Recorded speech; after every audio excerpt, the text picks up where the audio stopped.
This is RangerCast, episode 26, recorded on Tuesday, March 12th, 2024. In this episode, Austin St. John crosses a big fat line. Godzilla Minus One stomps its way to Oscar Gold, and more guests are being confirmed for Power Morphicon.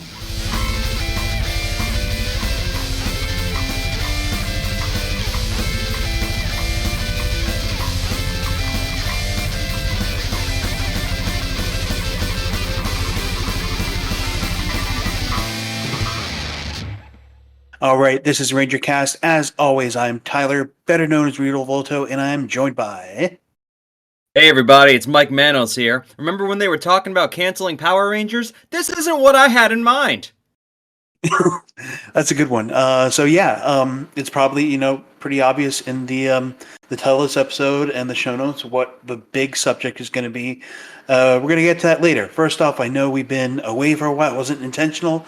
I want to thank everybody for tuning in for the Koichi Sakamoto interview, and I want to again thank everybody at Anime NJ Media Blasters for making that happen. It was a nice little con, but they were gonna do it again, same place and all that, but then the hotel is set to get knocked down, so that sucks. But they did find a new venue, and I'm really looking forward to see what they got coming up. Also, we're recording this a couple days after the Oscars, where Godzilla Minus One became the first Japanese film to win in the category for best visual effects, and they were decked out. They had like Godzilla themed shoes. Including the director Takashi Yamazaki, brought little Godzillas and a photo of the movie's late producer with them up to the stage, and it was a really cool moment. And I'm really really happy that we got to hear Arnold Schwarzenegger say Godzilla. Yeah, that was a really nice thing to say, and I think we should admit that it's not only that Godzilla Minus One. Now, I haven't seen Godzilla Minus One. Full transparency. Mm-hmm. It's not only that it's the first tokusatsu film to win an Oscar of any kind, but it did not feel like one of those awards the Oscars will give out every once in a while. It's like, all right, you're due. Here's here's a pity. Yeah. No, it had a pretty stacked series of competition. We had, the historic film Napoleon. The newest Mission Impossible, Guardians of the Galaxy Volume 3, and it also beat The Creator, which is, when you have any movie about, futuristic, I was going to say nuclear holocaust, but maybe that's not the best word for this subject right now. And I felt that there were a lot of really good effects, and obviously, with CGI being as prevalent as it is in the Hollywood landscape, as years go on, that's one of those awards that will continue to grow in prestige. So it is certainly impressive. We've come a long way from Wings winning the award in 1927, is all I'm going to say. And it seemed like the audience was jazzed. Danny DeVito was jazzed. You can hear him just like repeating, like, yeah. But when it is available for home media, streaming, all that, definitely check it out. It is a fantastic film. Yeah, like I said, I intend on seeing it. It didn't play around here, so I never got the chance. So, Power Morphicon has filled out its roster of Japanese guests. They include, I think we've already mentioned Shidoizumi, Masahiro Inoue, but they also have Yui Koike, who played Gokai Pink, Kenta Sato, who was Red Turbo, also sang the themes to Turbo Ranger and Zyuranger, Ryota Ozawa, who is best known as Captain Marvelous, Gokai Red, Masato Shishido, who played O-Red in Orange. But here's the big one. They have the first U.S. appearance from Tetsuo Kurata, who is Kamen Rider Black and Black RX. That is huge. He is Minami Kotaro, and I know I freaked out when I saw that announcement.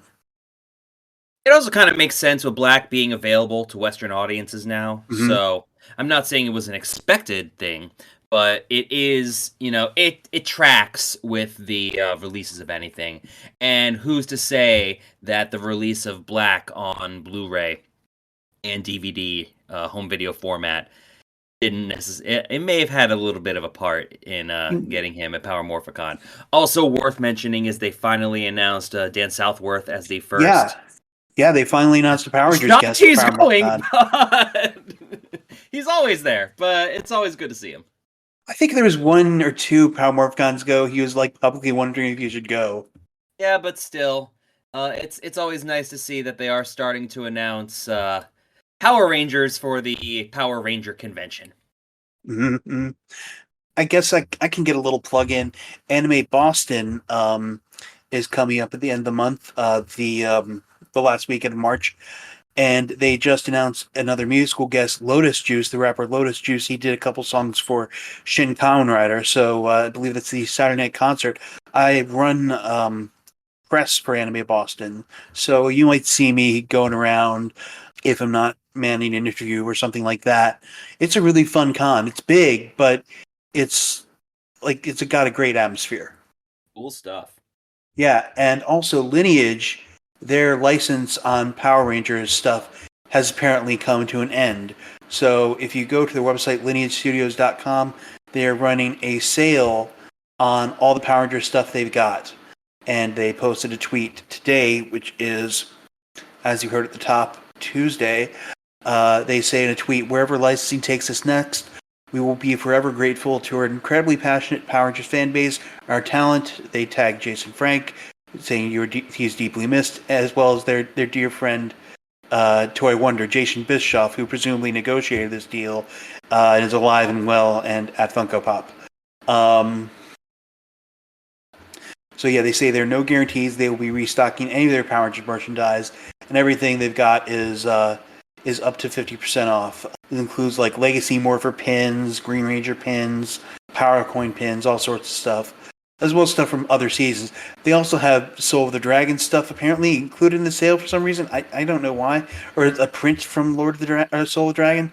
But whatever. Don't be worried that the discount isn't immediately apparent when you look at the item. It'll populate when you add it to your cart. So go check them out at Lineage Studios. I'd like to take a moment to tell you about Entertainment Earth. They carry tens of thousands of licensed products covering everything from Power Rangers to Pokemon, Ultraman to Iron Man. And for RangerCast listeners, you can get 10% off your order and free shipping on any order $79 and up. Just go to ee.toys/ranger. That's ee.toys/ranger. Or click the link in our show notes. RangerCast may receive a commission from your purchase. Now, for the Tyrannosaurus in the room. That's certainly a way to put it. Austin St. John was on an episode of Tuned In with Jim Cummings. And yes, that Jim Cummings. Winnie the Pooh Jim Cummings.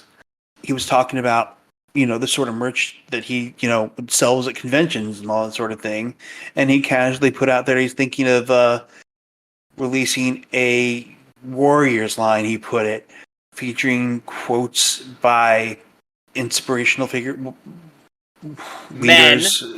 Men, probably almost exclusively men, in their native language and English, as well as, including some, he generalized all Asian script as kanji.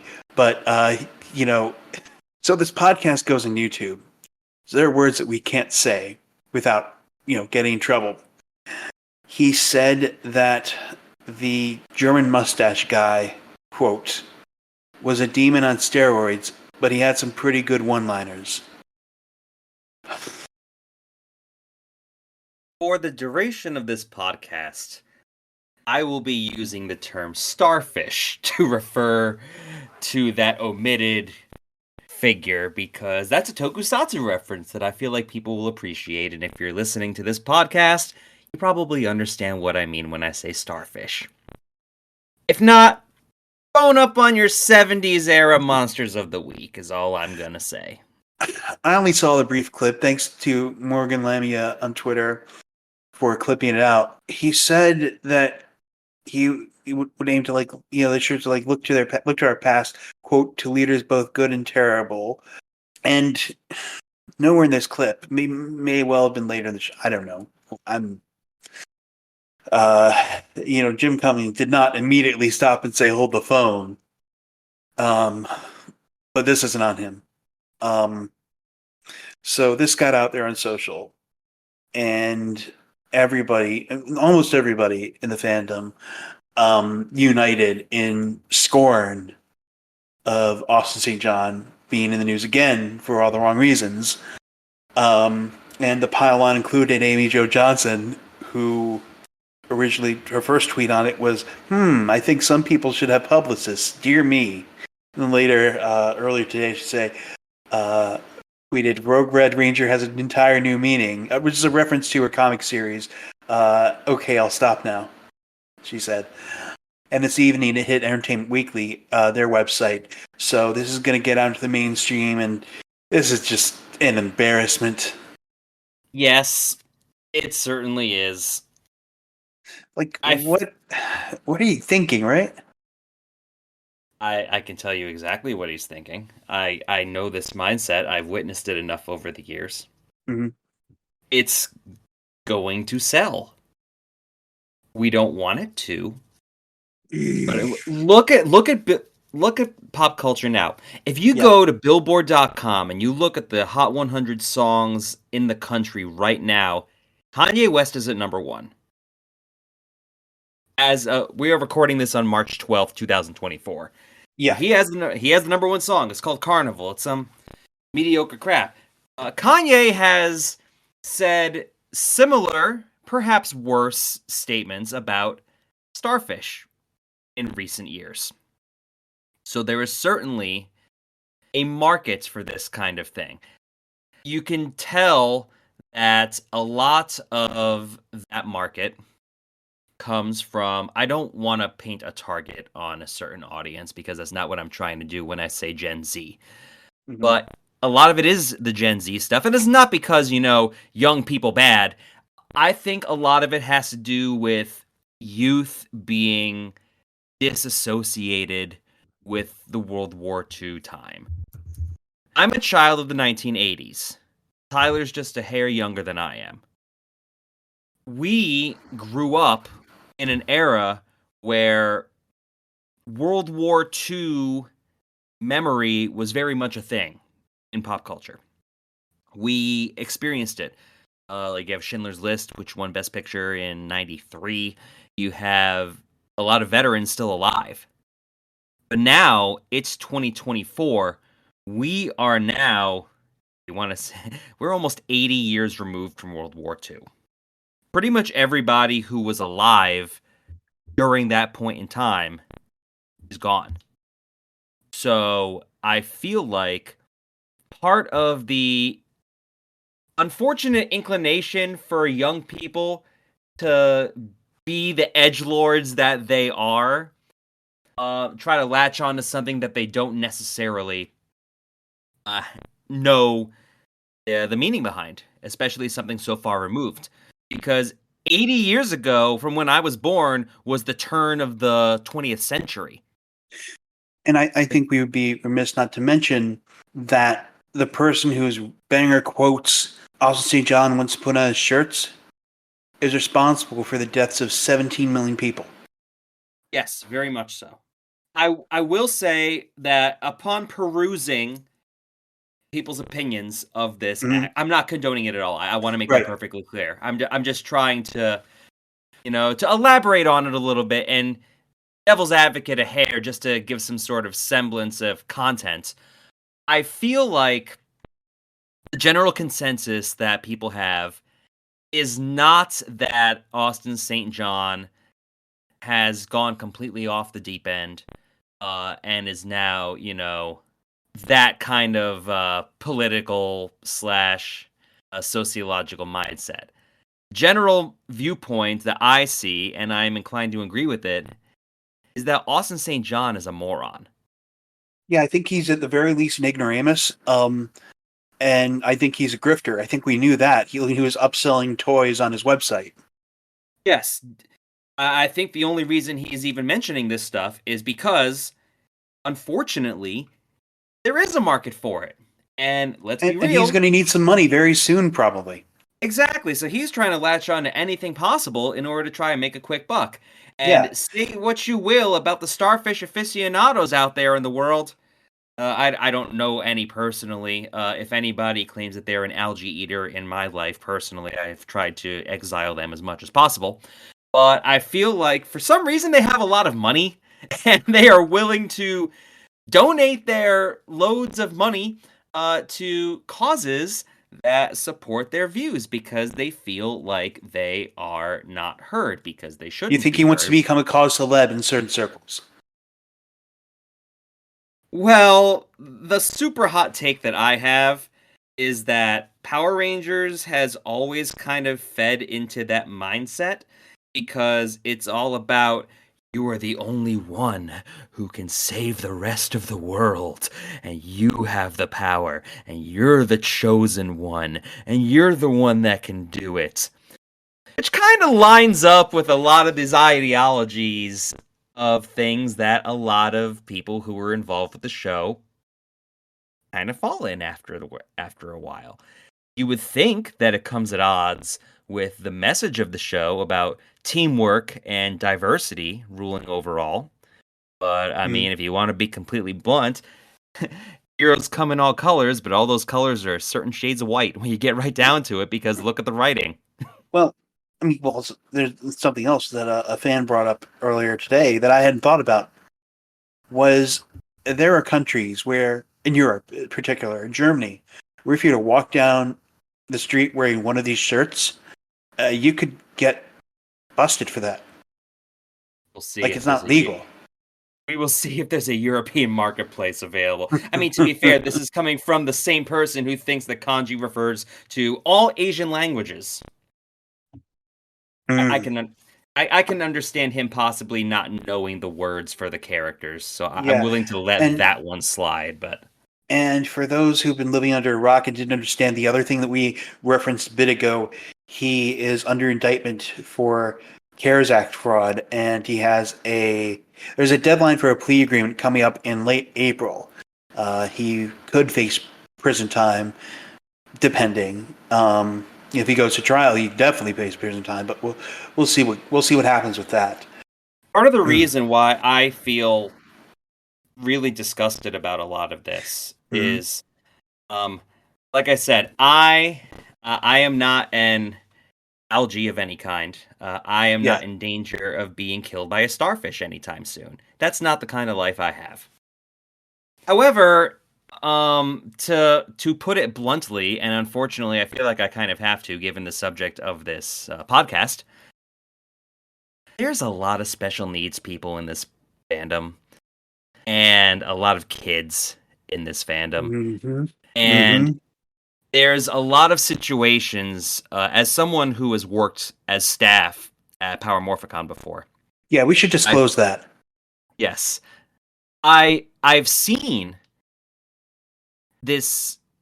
I don't want to say hero worship because I don't want to put any It's fault parasocial. upon the fandom. It is parasocial, but I don't want to put the fault on the fans, is what I'm trying to say. Yeah. It's not bad, it's just that's how they are. Mhm.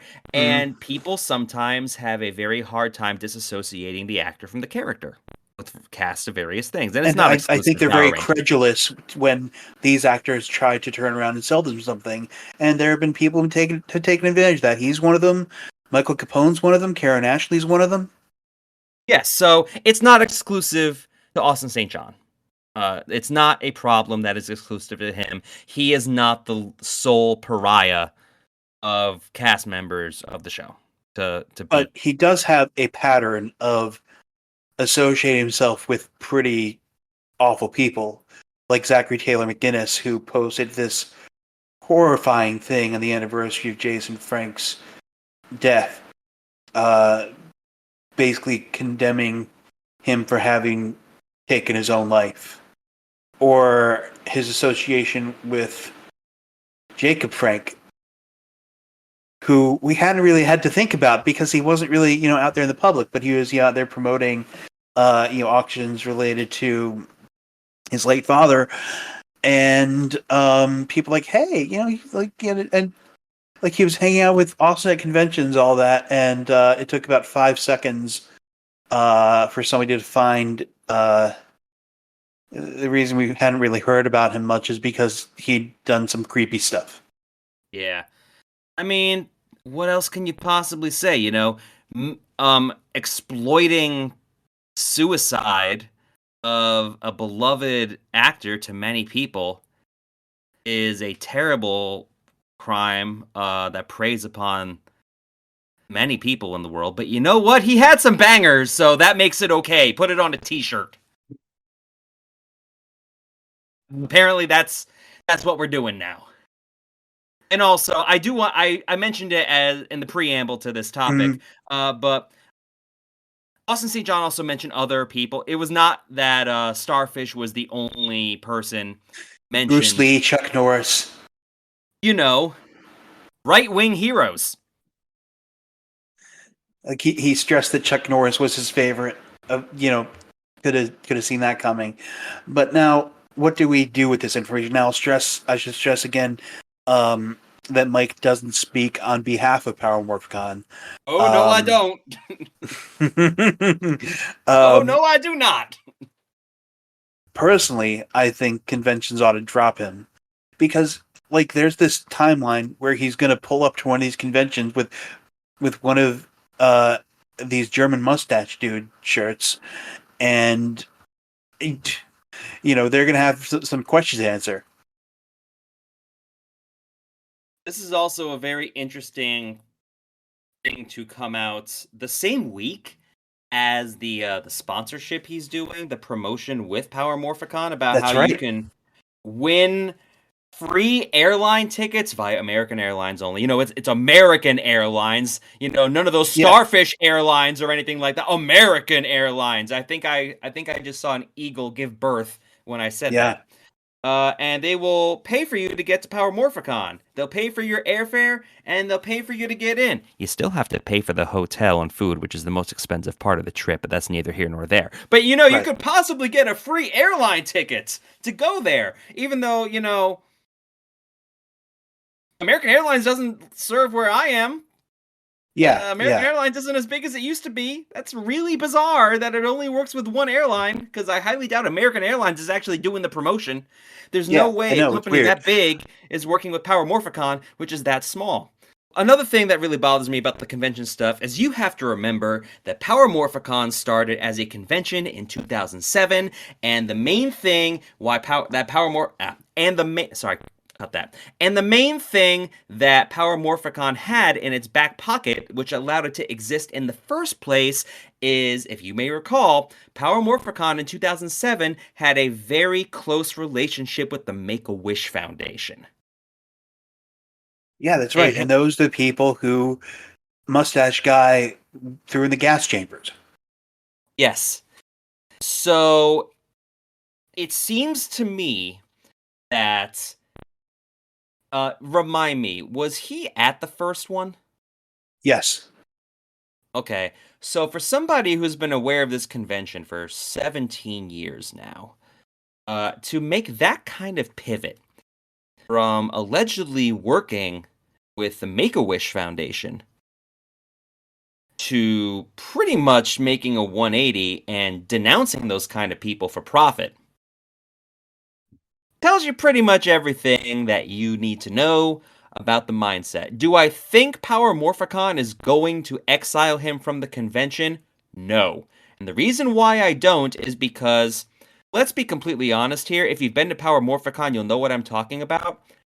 Austin St. John is kind of, sort of not there, really. He's like off in his own little world. He has his own table. He has his own booth. He does not take part in any of the panels. He doesn't like walk the floor or anything. He's not even there all the days. He's there pretty much. Here's the time I'm available. I'm going to show up on my own schedule. I'm going to be at my table. I'm going to sign my things, and then I'm going to leave. So if they were to ban him from that, let's be completely real. He's probably just going to set up a table across the street.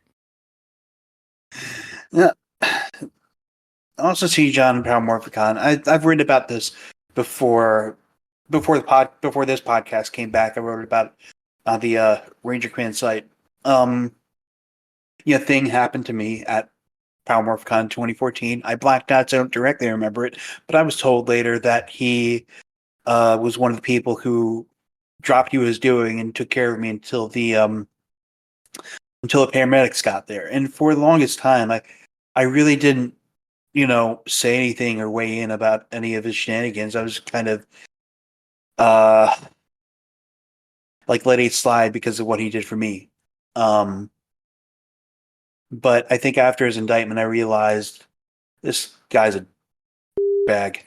It is possible to be a truly reprehensible person about some things and still have good qualities about you. That's Yeah, not a people are defense. multitudes. People contain Yes. multitudes. People have layers. We're all onions. Hmm.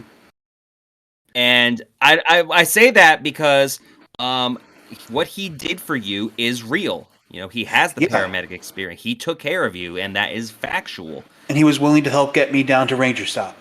Yes, but that does not excuse his recent actions, but it also doesn't erase those actions. Like it's still a thing where you have to take it accordingly.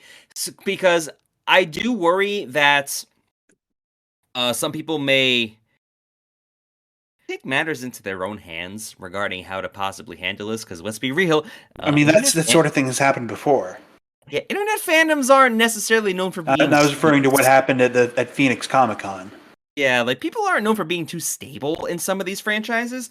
So I do hope that people can express their scorn and their madness through being better people and just, you know, not giving him money, not showing up to appearances.